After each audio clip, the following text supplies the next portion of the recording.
Hello and welcome to Norwood News. Today is Friday, November 22nd, and I'm your host, Krista McDonald. Previously on Norwood News, we announced that the Prescott School was named a National Blue Ribbon School. Only half of 1% of the schools in the country received this distinction. Let's get an update from Principal Brian Riley. So this past week, myself, our head teacher and reading specialist Carol Thornton, and Norwood Public Schools Superintendent Dave Thompson traveled to Washington, D.C. to accept our 2019 National Blue Ribbon Schools Award. We get down there on Thursday and had some networking with other schools, Blue Ribbon schools from around the country. Topics included best practices instruction, parent and family engagement, and how to create partnerships in the community.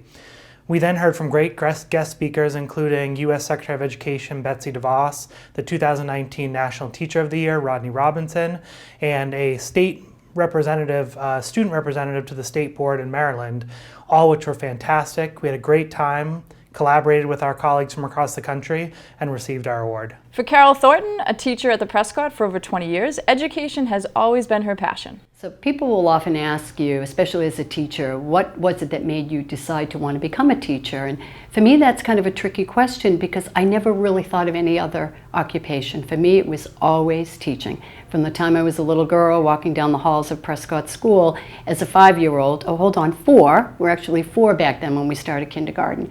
I never entertained any other idea but to be a teacher, watching my teachers, going back to my Mrs. Perry days, my Miss McGuire days.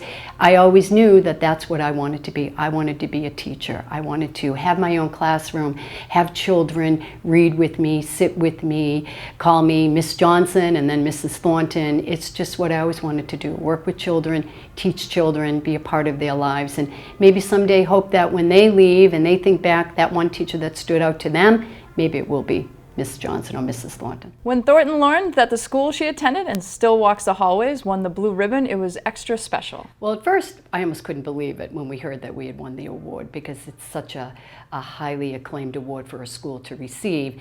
And so there was a little bit of disbelief. And then I had to step back and think, wait a minute, but we worked very hard for something like this. So I thought about all the collaboration with the teachers and the families and the leadership that's around this town. And I thought, okay, it does make sense. I think we worked hard to receive an award like this. So it was pretty exciting, but a little bit of disbelief as well. After winning the award, Riley believes that the high quality of learning at the Prescott School will continue to excel. Yeah, so now life after Blue Ribbon was actually one of the topics that we discussed at the conference last week. And I think what this does is it set a standard for excellence that we're ready to not just meet, but to exceed. There's conversations already happening in and around our building of what our next steps are. How do we continue to push our students, push our staff to be the best they can be, and we're really excited about the next chapter of our journey. NCM has been following the construction of the new light department since the first phase last year. Completion has just passed the 90% mark, and Light Department Superintendent Jim Collins and Tony Pena of Compass Management shared the details on the status of construction. We're wrapping up at the very end of the project. We're approximately 93% complete. We're finishing up, if we look around, you'll see the garage bays are basically done except for some finish work. The warehousing is just waiting for the racks. In the offices, they're putting the floors down. The offices are basically painted, the electrical's done, they're doing all the wrap-up work. So we're getting there. We're getting very excited to move. I anticipate the department will move sometime in January. I'm not sure if it will be the middle of January or the end. We have to get all the new equipment and systems, telephone, computer networks, and furniture set up after the building complete, which we anticipate the building to be substantially complete in the middle of December. The big thing, one of the big things was our goal when we started out was to get the trucks indoors. This will be momentous in the inclement weather, having the trucks inside, not having to shovel the ice and the snow off. The hydraulic system will be warm when they go out to begin work, which is unlike it is now. Currently they have to go out, shovel off the truck, get the hydraulic system, don't react very well to the cold at all. So this will be 100% improvement over that. We were really fortunate being able to get all the site work done. When you see outside, you see that the grass is kind of grown in and everything's kind of looking complete. That was just good timing with weather and having a good growing season. When we get to this point in the project also, we review budget. And this project's come in slightly under budget or on budget. The other thing is when you're doing a renovation, sometimes you run into unforeseen conditions, but we've been able to overcome pretty much everything that's been thrown our way. So we are on schedule to turn the building over the second week of December. We look forward to seeing the final product this winter, and Norwood News will keep you up to date on the construction. Stay tuned after this break to learn about some new equipment at the fire department and for a special soccer team that recently competed in a state competition.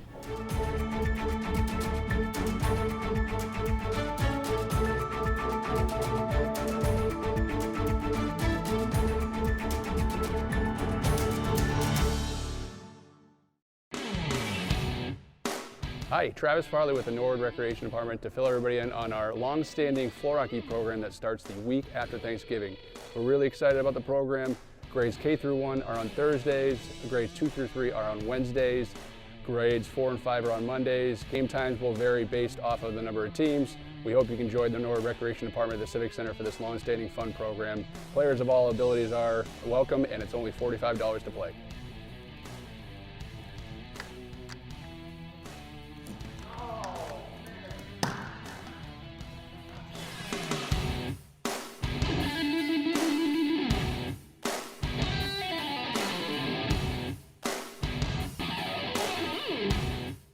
Welcome back. Earlier this month, the Stoughton Magic soccer team competed in the Special Olympics Massachusetts State Soccer Cup. The Magic is a soccer team that is comprised of athletes from Norwood and the surrounding towns. After defeating all the competition during the qualifying rounds, the team went on to compete in the championship round, where they came away with a silver medal. Members of the team were available to join us in studio earlier this week. I think for all of us, it was for me, this is my first time in this. And it was just something special for me that I got to share with all these guys. I mean, and it was fun. I mean, it wasn't easy, but we were all able to, I mean, the passing was fantastic. We were all able to, like, work together and just make it happen. I think we really shared a great experience of, like, you know, getting second place. Honestly, I think I never thought that we would make it here this far, but we really tried and we were very proud. This is a group of people who are very nice, very friendly, and joy to be with. I mean, probably a lot of kids with disabilities don't get a chance to do stuff like this, and if they want to play a sport, just go for it, you know? Yeah, and plus Also, we're be always yourself. improving.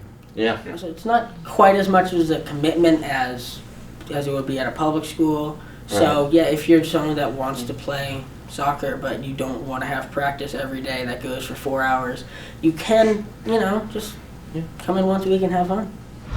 That is so awesome. Congratulations to all of those involved. Last week, we showed you a new vehicle and a new piece of equipment, the Lucas 3 machine, that the fire department is using on a trial program. Upgrades continue to happen at the department, and they are currently testing out new Jaws of Life machines that will eventually be purchased for the department. For more on these machines, we go to Public Information Officer Joe O'Malley. Good morning, I'm Joe O'Malley, the Public Information Officer for the Norwood Fire Department. What you see behind me is our fire engine committee that is testing a set of Hearst electric Jaws. What our engine committee is, it's a group of 10 guys on a volunteer basis, making up all ranks of our department. We have lieutenants, retired firefighters, junior firefighters, as well as senior firefighters. That 2 years ago we were allotted money to start building a new fire engine. It's replacing our engine 4. It's a 2011, so it's quickly approaching its 10-year shelf life.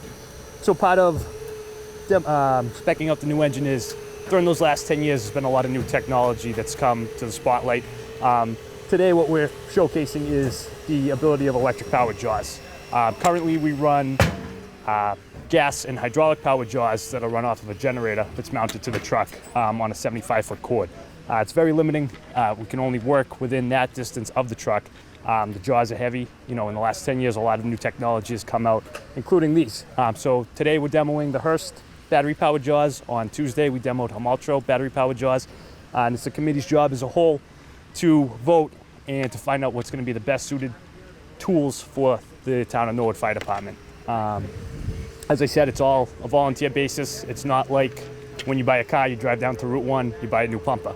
There's a million different options, from sirens to door handles to extrication equipment, and that's what we're focusing on today, so we can make an educated decision on what we're going to equip our next truck with. Stay tuned after this break to find out what is happening in your local government.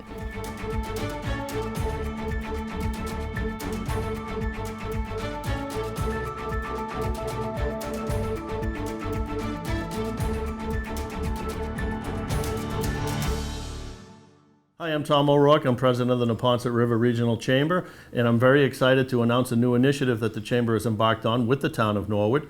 Very recently, our Elder Care Alliance worked with AARP to pursue an age-friendly designation for the town of Norwood, and we're very excited to be kicking it off in the next couple weeks with a couple of great events that we hope you'll join us at.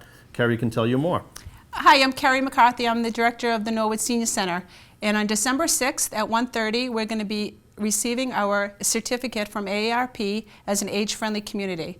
We would love to invite all residents of Norwood, doesn't matter what age you are, to please join us at the Senior Center for the kickoff. Following that, on December 10th, we will start with the listening session. We invite you to come, talk to us, tell us what is important for you here as a resident of Norwood to age in place. Thank you. If you have any questions, 781-762-1201, extension 1. Welcome back to Norwood News. Monday night, the Sustainability Commission met and began their meeting with a presentation from the Norwood High School's Environmental Youth Coalition. The students' presentation was on the use of plastic and the ban of plastic bags. Following the students' presentation, the Commission reviewed another presentation that discussed climate and what makes a green community. The next meeting for the Sustainability Commission will be December 16th at 7 p.m. The Board of Selectmen had a busy night on Tuesday night with scheduled appearances, starting with Travis Farley, who gave his monthly report of the Recreation Department activities and talked about the upcoming holiday season kickoff holiday extravaganza.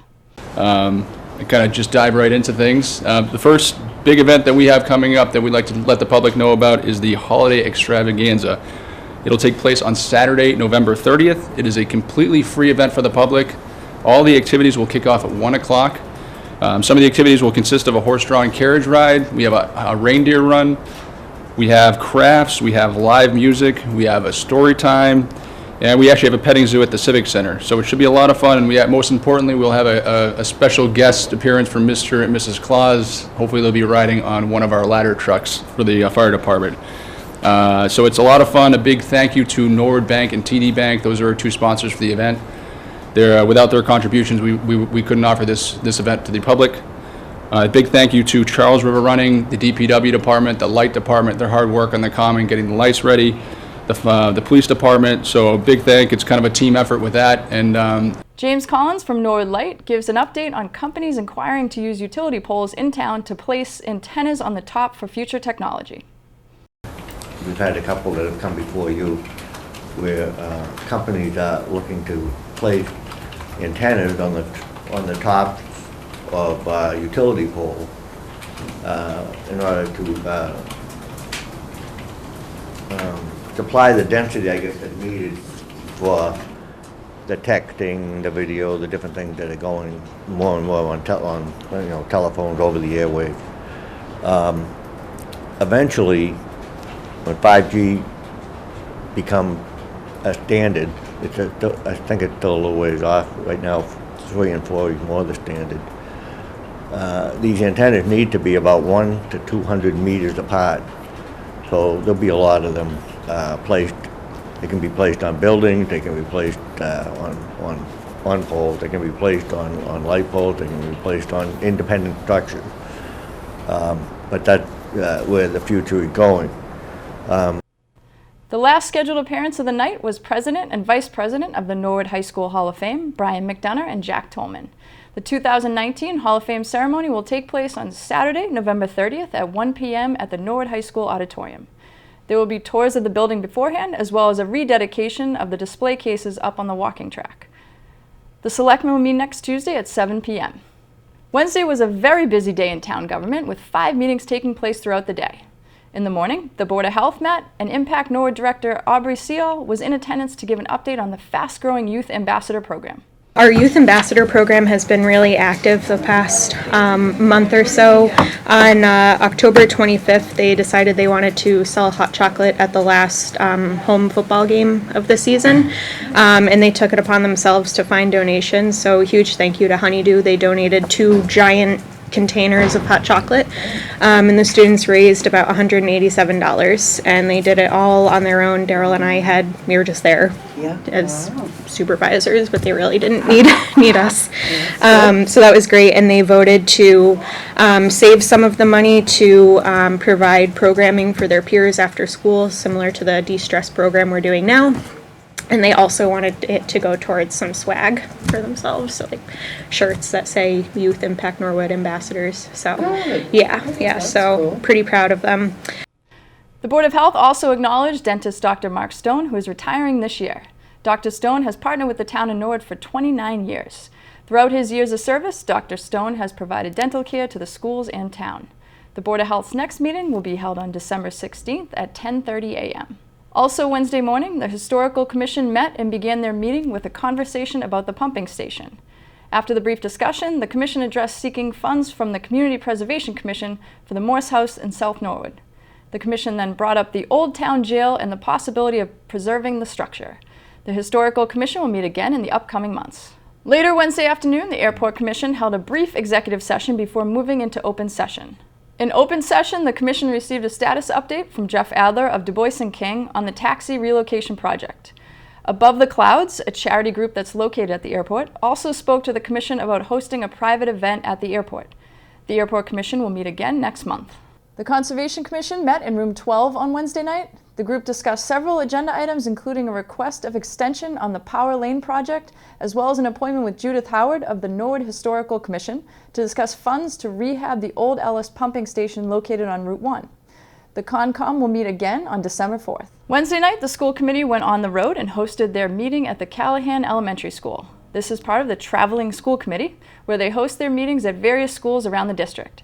The agenda was packed with appointments, and the meeting began with Brian McDonough, president of the Hall of Fame Committee, promoting the upcoming Alumni Weekend. Following McDonough, principals Robin, Brown, Riley, and Griffin all presented their school improvement plans to the committee. During old business, Dr. Thompson presented the strategic plan report, and committee member Bodenhofer discussed the superintendent goals for 2019-20. The meeting wrapped up with an update on the field trip policies and acceptance of 8 donations. The next school committee meeting will be December 4th. Thursday night, the Townwide Facilities Committee met for an hour. Much of the discussion concerned the drafted Memorandum of Understanding, or MOU, put in place because of the override. With a joint facilities department aiming to launch on July 1st, 2020, there was discussion on what both major boards will be contributing in terms of funding for this department. I just don't see right now where we can definitely say that general government's going to fund 2 new positions. I just don't. Well, I understand, and our facilities director is telling us that the way he thinks this would work is if he has that, and but you don't have any responsibility on the government side, the schools. But we don't want to set our facilities director up to fail. Good point. Well, what I would suggest is that we say that in general we agree with this general idea that we have to call out specifically what each side will bring to the table for phase 1, and that we ask Dave to meet with Tony and Paul and tell us what language they think Paul would be comfortable with and what language Tony would be comfortable with. The next townwide facilities meeting will take place in the coming weeks. For complete government coverage, tune into the NCM Government Channel or watch it on demand at norwoodcommunitymedia.org. Stay tuned after this break to find out what is happening in your schools.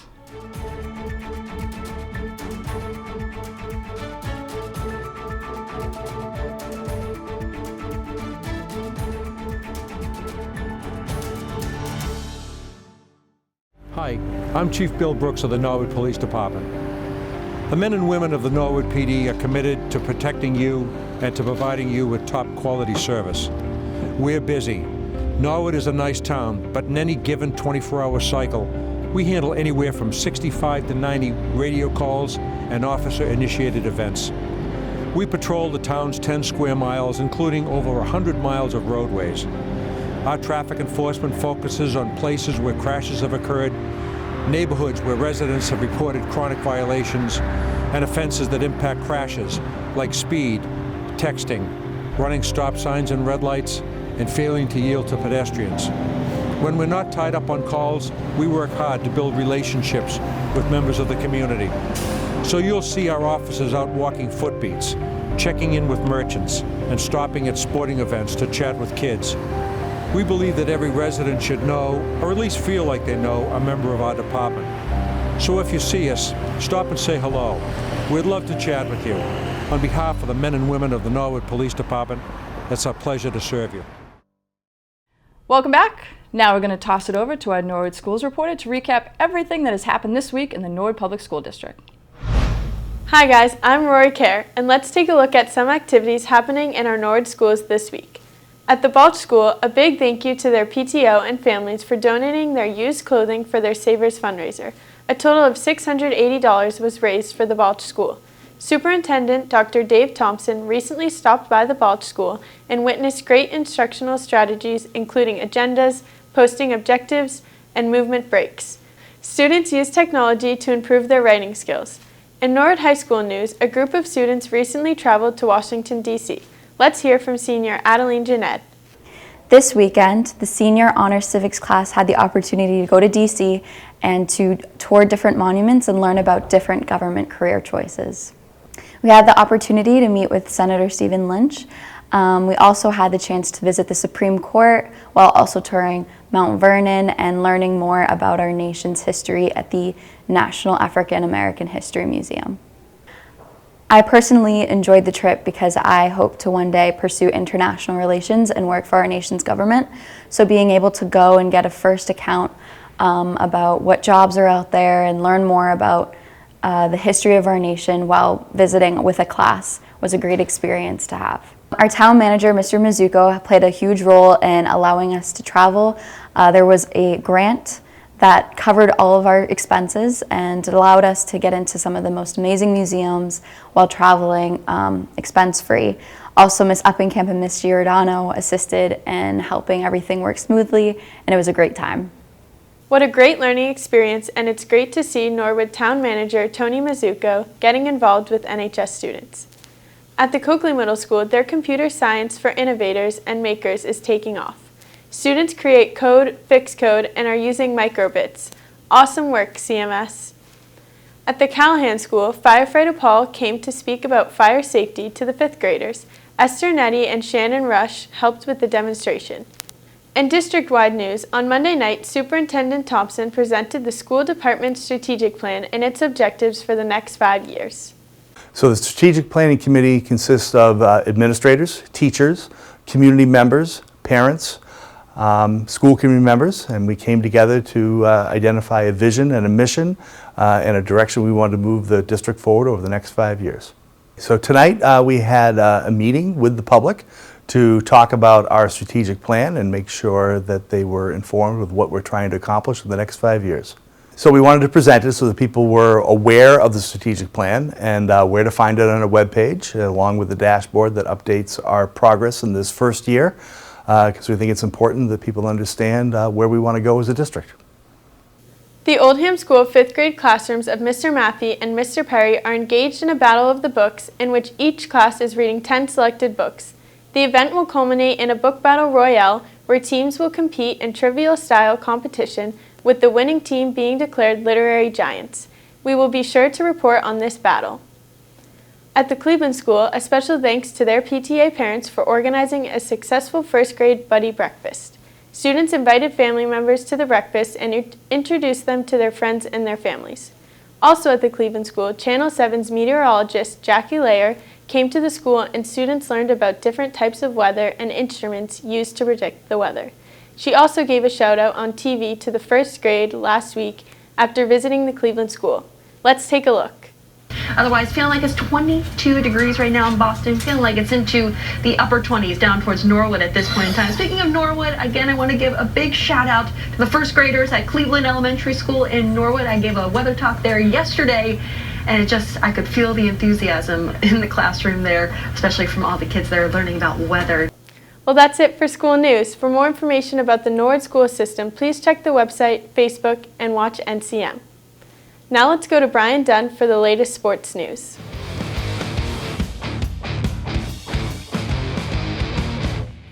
Hello there, everybody, and welcome into the sports update for this week. My name is Brian Dunn, and we have some quick updates on some upcoming events next week and an event happening this week. This past Wednesday night, the Fall Sports Awards night was held in the auditorium. A long and exciting fall season has come to a close, and the night is a great opportunity to recognize the athletes for all the hard work they put into the entire season to get to this point. Congratulations to all the winners and best of luck. Now we have two important announcements. One, this is a reminder that NCM will be live for the Thanksgiving football game over at Dedham High School. Kickoff will be 10 a.m., so stay tuned to our social media for updates on our live coverage. And we have a special Thanksgiving announcement regarding the football game, as yes, lunch is on the line. Hugh Galligan, Norwood principal and Dedham resident, and Jim Forrest, Dedham principal and Norwood resident, will be putting lunch on the line regarding the winner of the Thanksgiving football game. We will be following updates as we go next week, so stay tuned for updates on that. Thank you, and Kristen, back to you. Thanks, Brian. Just a reminder to residents that last day of curbside leaf pickup will be on December 6th. Next Saturday, November 30th, will be a very busy day here in Norwood. The Rec Department will be hosting its annual holiday extravaganza, so head to the center of town for plenty of holiday family fun. At the high school, the NHS Athletic Hall of Fame Class of 2019 induction ceremony will be taking place. Norwood Community Media will be covering this event live, so tune in to celebrate some amazing Norwood High players and coaches. And we encourage everyone in town to shop local and support Small Business Saturday. Well, that's all for Norwood News. To stay up to date with Norwood Community Media, follow us on Facebook, Twitter, and Instagram. As always, thank you so much for watching. Have a great weekend.